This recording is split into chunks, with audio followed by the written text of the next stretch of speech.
തനിക്ക് അവകാശമായി കിട്ടുവാനിരുന്ന ദേശത്തേക്ക് യാത്രയാകുവാൻ വിളിക്കപ്പെട്ടാറെ അനുസരിച്ചു എവിടേക്ക് പോകുന്നു എന്നറിയാതെ പുറപ്പെട്ടു. അബ്രഹാമിനെ കുറിച്ച് താൻ വിശ്വസിച്ചപ്പോൾ, ദൈവം പറഞ്ഞത് താൻ വിശ്വസിച്ചപ്പോൾ, അതിനെക്കുറിച്ച് എഴുതിയിരിക്കുന്നത് അതിന്റെ തെളിവ് തന്റെ ജീവിതത്തിൽ കണ്ടത് he obeyed God.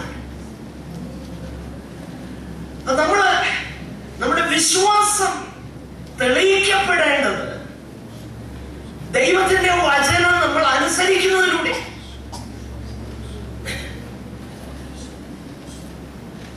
പലരും പറയാറുണ്ട്, ഇയാൾ പറയുന്നതൊക്കെ ശരിയാണ്, അത് ഞങ്ങൾക്കറിയാം, പക്ഷെങ്കില് വാനല്ല തലയാക്കുമെന്ന് പറയുന്ന പുള്ളി വരുമ്പം അത് മുഴുവൻ എന്ന് മറന്നു. പിന്നെ എന്നോ ഭക്തിയാണെന്നറിയോ? പ്രിയരെ, നമുക്ക് ദൈവവചനത്തിൽ സ്ഥിരതയുണ്ടാകും.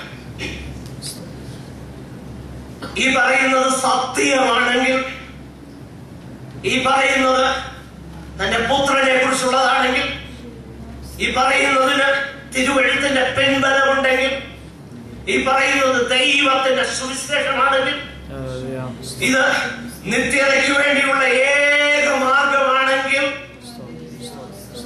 അതിനുവേണ്ടി കംപ്ലീറ്റ് ആയിട്ട് സോൾഡ് ഔട്ട് ചെയ്ത് അതനുസരിപ്പാനായിട്ട് നാം ഒരുക്കമുള്ളവരാകണം.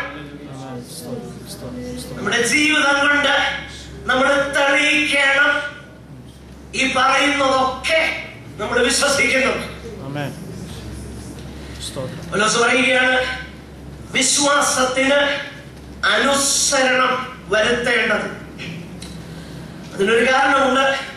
അതിന് മുകളിൽ പറഞ്ഞേക്കുന്നത് യേശുവിനെ കർത്താവായിട്ടാണ്, കർത്തൃത്വം നടത്തുന്നവനായിട്ടാണ് പൗലോസ് പരിചയപ്പെടുത്തുന്നത്.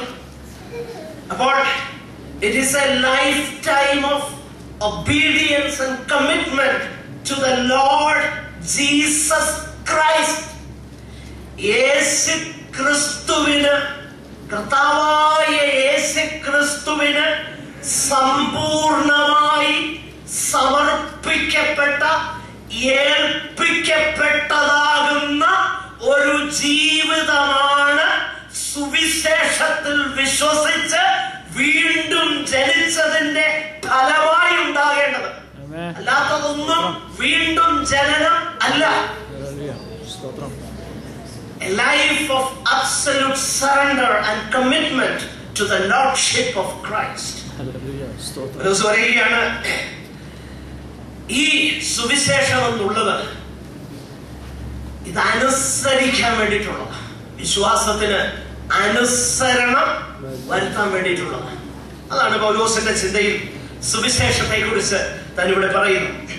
അടുത്ത ഒരു കാര്യം കൂടെ പറഞ്ഞ് ഞാൻ പെട്ടെന്ന് അവസാനിപ്പിക്കുവാനാണ് ഇന്ന് താല്പര്യപ്പെടുന്നത്. അതേ വാക്യത്തിൽ തന്നെ നമ്മൾ വായിക്കുന്നതാകുന്ന മറ്റൊരു വിഷയം കൂടെ പെട്ടെന്ന് നിങ്ങളുടെ ശ്രദ്ധയിലേക്ക് കൊണ്ടുവരുവാനായിട്ട് ഞാൻ ആഗ്രഹിക്കുന്നു. ഞങ്ങൾ അവന്റെ നാമത്തിനായി സകല ജാതികളുടെയും ഇടയിൽ വിശ്വാസത്തിന് അനുസരണം വരുത്തേണ്ടതിന് കൃപയും. എന്തുകൊണ്ടാണ് സകല ജാതികളും വിശ്വാസത്തിന് അനുസരണം വരുത്തേണ്ടതിന് ദൈവം ഞങ്ങൾക്ക് കൃപ തന്നു, അപ്പോസ്തലത്വം തന്നു, ഞങ്ങൾ അത് പ്രസംഗിക്കുന്നു. ഇതിന്റെ പിൻപിലുള്ള ഏറ്റവും അധികം ഞങ്ങളെ മോട്ടിവേറ്റ് ചെയ്യുന്ന ഘടകമെന്ന് പൗലോസിനോട് ചോദിച്ചാൽ ഒരുത്തരം പറയും. അത് നമ്മൾ ആ വാക്യത്തിൽ കാണുന്നുണ്ട്. അവന്റെ നാമത്തിനായി. name's sake, അവന്റെ നാമത്തിന് സുവിശേഷം പ്രസംഗിക്കേണ്ടതിന്റെ പല കാരണങ്ങളും നമുക്ക് പറയാൻ കഴിയും. നിശ്ചയമായിട്ടും അത് വളരെ ന്യായമായ ബിബ്ലിക്കലായിട്ടുള്ള റീസൺസ് ആണ്. ഫോർ എക്സാമ്പിൾ, കർത്താവിന്റെ ഗ്രേറ്റ് കമ്മീഷൻ അത് സുവിശേഷം പ്രസംഗിക്കുവാനുള്ള ഒരു ഇൻസെന്റീവ്, ഒരു കമാൻഡ്മെന്റ്. മറ്റൊന്ന്, ദൈവത്തിന്റെ കോപത്തെ കുറിച്ച് നമ്മൾ ചിന്തിച്ച പിന്നീട് നമ്മൾ അതിനെ കുറിച്ച് ചിന്തിക്കും. ദൈവത്തിന്റെ കോപം സ്വർഗത്തിൽ നിന്നും വെളിപ്പെടുന്നതിനെ കുറിച്ച് അതെന്താണെന്ന് നമ്മൾ ചിന്തിക്കും. അപ്പൊ ദൈവ കോപത്തെ കുറിച്ചൊക്കെ ചിന്തിച്ചാൽ നശിച്ചു പോകുന്ന ഒരു വ്യക്തിയെ കുറിച്ച് നമ്മൾ ഓർത്താൽ സുവിശേഷം പ്രസംഗിക്കൽ, സുവിശേഷം പറയണം. ഇതെല്ലാം അതിന്റെ കാരണങ്ങൾ. എന്നാൽ ഏറ്റവും അതീവ പ്രാധാന്യമുള്ള കാരണം മറ്റൊന്നുമല്ല പൗലോസിന്റെ ചിന്തയിൽ, അവന്റെ നാമത്തിനായി. യേശുവിന്റെ നാമം ഉയർത്തപ്പെടുക, യേശുവിന്റെ നാമം മഹിമപ്പെടുക, യേശുവിന്റെ നാമം സകല നാമത്തിനും മീതെയുള്ള നാമമായി ദൈവം തന്നെ വെച്ചിരിക്കുന്നത് കൊണ്ട്. ഫിലിപ്പി ലേഖനം 2-ാം അധ്യായം അതിന്റെ 9 മുതലുള്ളതാകുന്ന വാക്യങ്ങൾ നമ്മൾ വായിച്ചു നോക്കിക്കഴിഞ്ഞാൽ, അതുകൊണ്ട് ദൈവം എന്ത് ചെയ്തു? അവനെ ഏറ്റവും ഉയർത്തി സകല നാമത്തിനും മേലായ നാമം നൽകി. മനസ്സിലാക്കണം, സുവിശേഷത്തിന്റെ ഏറ്റവും പിൻപിലുള്ള പ്രേരണാത്മകമാകുന്ന ഘടകം യേശുവിന്റെ നാമം. ഈ നാമത്താലാണ് നാം രക്ഷിക്കപ്പെട്ടത്. അവന്റെ നാമം വിളിച്ചപേക്ഷിക്കുന്ന ജീവിതങ്ങൾക്കാണ് രക്ഷയുള്ളത്. അതുകൊണ്ടാണ് അപ്പോസ്തലന്മാർ പ്രസംഗിച്ചപ്പോൾ പറഞ്ഞത്, അപ്പോസ്തല പ്രവൃത്തി 4:12, നാം രക്ഷിക്കപ്പെടുവാൻ ആകാശത്തിൻ കീഴിൽ മനുഷ്യരുടെ ഇടയിൽ നൽകപ്പെട്ട വേറെ ഒരു നാമവുമില്ല. അതുകൊണ്ടാണ്